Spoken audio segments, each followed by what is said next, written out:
दूसरा बीमार हो तो गौमूत्र पियो, और खुद बीमार हो तो अमेरिका के अस्पताल में ट्रीटमेंट कराने जाओ। तो ये आप लोगों ने देखा होगा और सुना भी होगा। आजकल के बाबा अपनी कथा में आप लोगों को सजेस्ट करते हैं कि बीमार हो गौमूत्र पी लो, कैंसर तक ठीक हो जाता है। वो ऐसा ऐसा दावा करते हैं, और खुद ब्लड में थोड़ा सा इन्फेक्शन हो जाए तो अमेरिका के अस्पताल में ट्रीटमेंट कराने पहुंच जाते हैं। उन्हें अपने तो देश में डॉक्टर का भरोसा ही नहीं है कि वो सही करके उनको बता पाएंगे कि इनको कौन सा बीमारी हो रहा कौन सा नहीं।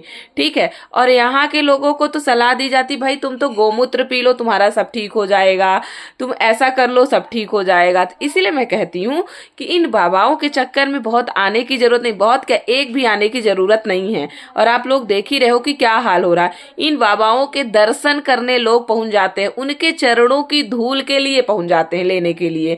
ठीक है, और उसमें होता क्या है, कभी आपने सुना है भगदड़ मचती है, तो कभी बाबाओं को मरते देखा है? कभी नहीं सुना होगा कि कोई बाबा मर जाए। ठीक है, तो उसमें आप क्यों इतना पढ़ते हो? सोचने वाली बात है ना, कि इनके चक्कर में, इनके पैरों के नीचे की धूल लेने के चक्कर में आप अपनी जान तक दे देते हो। आप सोचो, जान तक चली जाती है। मतलब आप लोगों की जान इतनी सस्ती है क्या कि इनके लिए आप जान दे देते हो? लेकिन ये आप लोगों के लिए जान नहीं देने वाले हैं। इतना आप समझ लो कि ये आप लोगों को जान देने वाले हैं। ये अपना ट्रीटमेंट इंडिया में नहीं कराते, ये जाते हैं फॉरेन कंट्री में, ये जान देंगे। और हम बेवकूफ लोग होते हैं जो जान देने तक उतारू हो जाते हैं।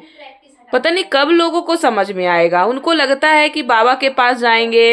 वैसे भी हमारे देश में इतनी बेरोजगारी है, इतनी आर्थिक तंगी रहती है, इतनी सारी प्रॉब्लम्स रहती है।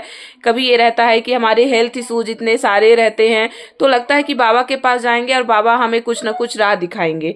ठीक है, तो उसकी वजह से इतनी भीड़, इतना सारी चीजें लगती हैं कि उसमें जान तक चली जाती है। लेकिन मेरे ये समझ में नहीं आ रहा कि लोगों को कब समझ में आएगा यार, कब कब लोग जागरूक होंगे कि इन बाबाओं से अच्छा है कि आप अपने रोजगार के लिए, अपने अधिकार के लिए आप जो हमारी गवर्नमेंट, आप उनसे अधिकार अपना मांगिए। हमारा अधिकार है रोजगार हमारे पास होना। तो गवर्नमेंट तो चाहती है कि आप इन सब चक्कर में पड़े रहो। हमको अपनी जिम्मेदारी नहीं वो करना है कि हमें रोजगार देना पड़े। जो आपके अधिकार, आप उनसे डिमांड ही मत करो, आप इन बाबाओं के चक्कर में पड़े रहो।